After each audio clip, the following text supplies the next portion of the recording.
Fala galera da G-Fight, aqui quem fala é Gaspar Bruno, diretamente do Rio de Janeiro, e o convidado de hoje é Roberto Tussa, faixa preta de Jiu-Jitsu e treinador também de John Jones, que venceu no último sábado Cyril Gane e com um desfecho que deve ter te deixado bastante orgulhoso, né, Tussa? Como é que você está se sentindo com essa vitória do Jones? E obrigado aí pelo seu tempo.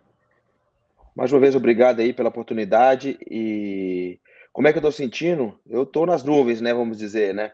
Da forma que foi finalizada, né? Na guilhotina, um dos elementos que está no jogo dele já tem tempo, né? Ele finalizou no Bastida já na guilhotina. Então, é difícil eu querer pegar os créditos. O que eu fiz foi enfatizar, né? O jiu-jitsu dele, né? Botar mais ênfase nas finalizações que vão funcionar para os heavyweights, né? Acredito que o heavyweight no pescoço eles são muito vulneráveis, eles batem, né, relativamente mais fácil, né? Por não estar acostumado a lidar com o estrangulamento, ou a sair de estrangulamento, enfim. A gente sempre bateu na tecla nos pesos pesados, o estrangulamento seria a melhor forma de finalizar os nossos oponentes, né? E a guilhotina foi o que se apresentou no primeiro round, né? E ele acabou aproveitando aquela oportunidade e acabando com a luta cedo, que não é problema nenhum. Muitos dos fãs queriam ver mais o John Jones, né? Mas pro lado dos corners, dos coaches e do próprio John Jones, né? A gente quer sair de lá o mais rápido possível, o mais sã possível, né? Sem nenhuma injury, né? Nenhuma machucado, nem nada, para poder lutar de novo, né? E é isso que tá esperando. Maravilha. Então essa guilhotina, né, que já era um movimento já famoso do próprio Jones, já é uma arma que ele deve usar bastante nos pesos pesados. Queria saber quando marcaram essa luta, né, contra o Cyril Gane, que é um striker, né, um kickboxer francês. Vocês deram um pouco mais de foco na parte da luta agarrada, porque o próprio Jones falou que seria o caminho mais fácil para a vitória e acabou se traduzindo mesmo, né, no octógono. Engraçado, na verdade não, porque a gente estaria enfrentando um kickbox, um Muay Thai, né? Um cara do Muay Thai. E o kickboxer, da forma que ele luta também, ele tem essa mistura de Muay Thai com kickboxer. E a gente tinha que enfatizar mais na parte de cima, pra, em caso que a gente não conseguisse botar ele para baixo, a gente teria que fazer uma luta em pé mesmo, ou em caso o John Jones decidisse de se testar na parte de cima, a gente estaria preparado. Então, a preparação com certeza foi em todas as formas, mas a ênfase mesmo foi na parte em pé.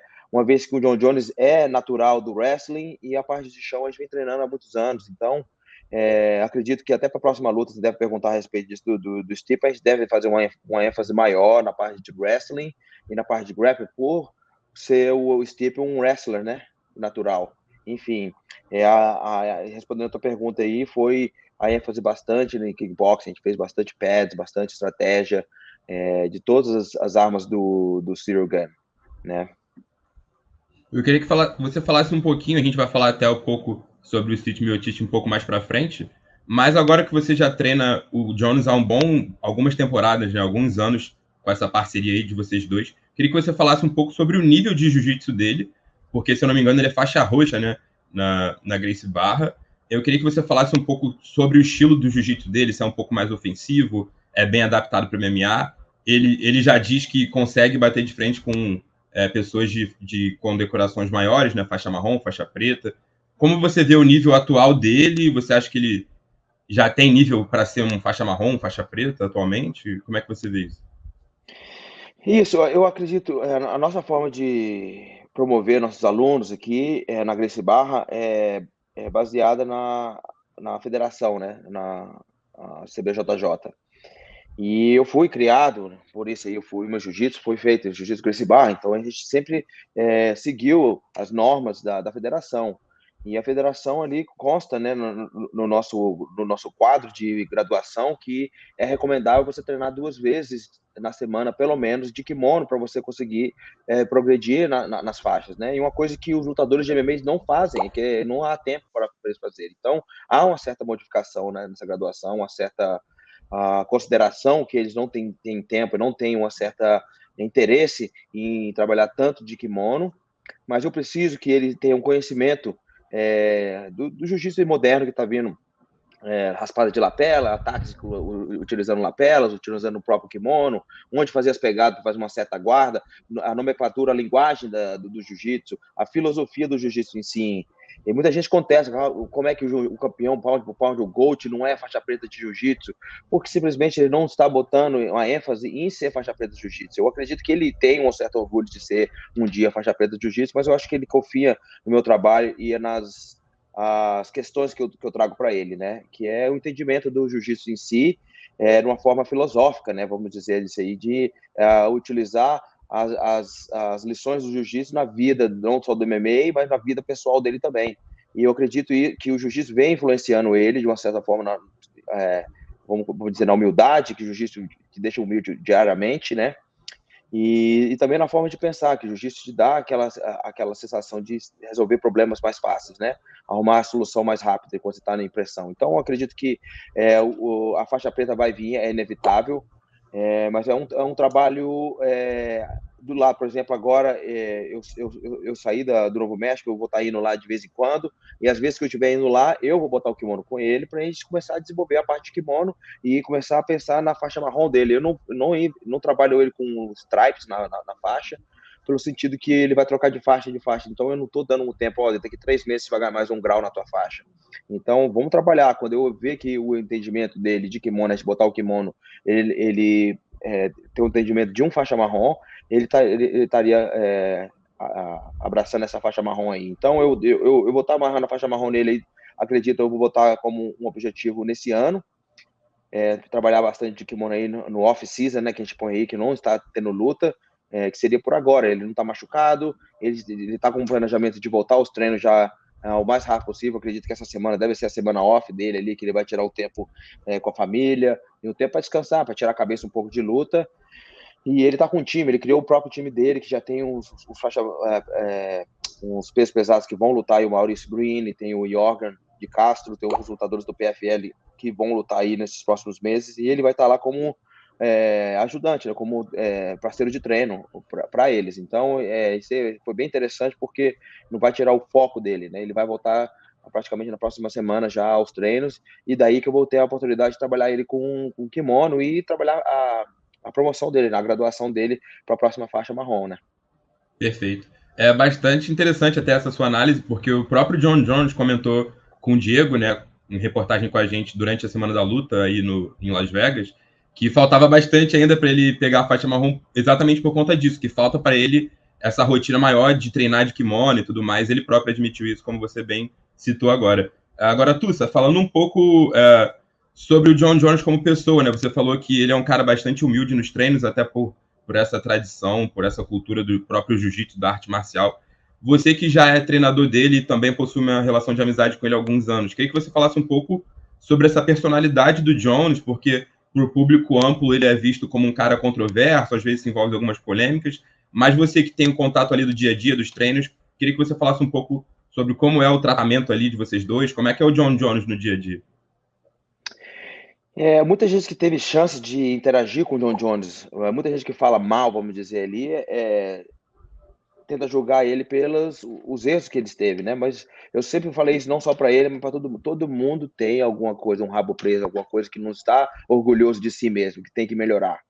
E são seres humanos, e eu estou nesse trabalho para não julgar, mas para trazer o jiu-jitsu e fazer ele não só um melhor lutador, mas uma pessoa melhor também. Eu acredito que essa é uma das minhas funções no jiu-jitsu para os meus alunos. O jiu-jitsu fez isso comigo, e o John Jones, falta de humildade não há nele, né? Ele é um cara bastante humilde ali para, em todos os sentidos, vamos dizer, na forma social de como é que ele trata as pessoas de níveis sociais diferentes, praticamente iguais. Pessoas mais graduadas que ele tem um certo respeito, pessoas que chegam para fazer o camp ali, ele não chega, eu sou o king aqui, eu sou o dono do cage aqui, eu sou o melhor, eu sou o campeão e você tem que se curvar por mim. Não, ele vai ao nível dessa pessoa, mesmo sem conhecê-la, ele dá uma atenção pessoal para esse atleta novo ou para esse fã que chega perto dele para pegar um autógrafo, para pedir uma foto. Então, isso aí dá para ver como ele trata as pessoas de outros níveis, pessoa que você vai num restaurante, aí você vê a pessoa que está limpando um restaurante ali, ele trata da mesma forma o dono do restaurante, vamos dizer. Então, como eu disse, o John como pessoa, é muito diferente do que as pessoas acham que ele é, baseado nos erros que ele teve no passado, né?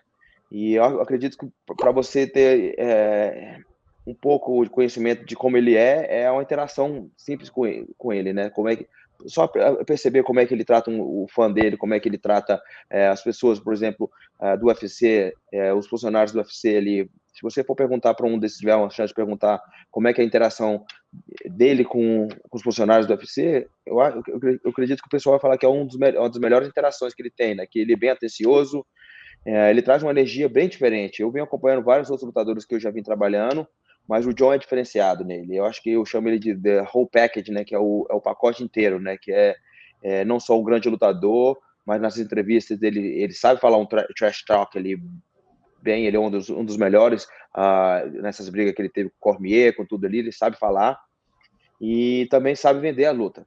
E, né, o que ele falou antes, não sei se vocês acompanharam as entrevistas dele, mas o que aconteceu é o seguinte, ele falou que ia acabar a luta, ia fazer a luta ser fácil, e na manhã da luta, no café da manhã, ele decidiu que ele iria acabar a luta no primeiro round. Ele falou, eu em vez de estar estudando muito, eu vou entrar na frente dele, vou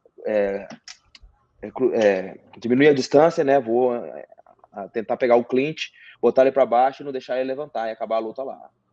E eu falo, essa é a forma que eu gosto de finalizar minhas lutas de jiu-jitsu. Eu não gosto de ir à distância. Seria a melhor forma da gente acabar essa luta aí, mandando a mensagem para os próximos oponentes, né? Que a gente voltou com força mesmo, né? Que da última luta que ele teve, que foi à distância com o Dominic Reyes, muita gente questionou, olha, ele até perdeu aquela luta, o que eu não acho que ele perdeu a luta, mas foi uma luta parelha, foi uma luta desafiadora para ele. Mas uma vez que o John, nesses últimos 3 anos, amadureceu, treinou bastante, ele desenvolveu bastante a parte técnica dele, a parte mental e, eu acredito, a parte espiritual também. Então, acho que ele está numa nova era. Eu acho que vocês puderam perceber isso nas entrevistas e na forma que ele lidou nessa luta aí, né? O Gunn, a gente esperava ser uma luta dura, na parte em pé, mas uma vez que a gente botasse para o chão, a gente saberia que a gente ia ter a superioridade e iria potencialmente acabar a luta rápido. Perfeito. Você falou até sobre essa questão da vitória dominante, né? Do jeito que foi, uma performance que ele fez parecer fácil, né? Falou que ia fazer parecer fácil e fez. Venceu ali e finalizou com um pouco mais de 2 minutos de luta.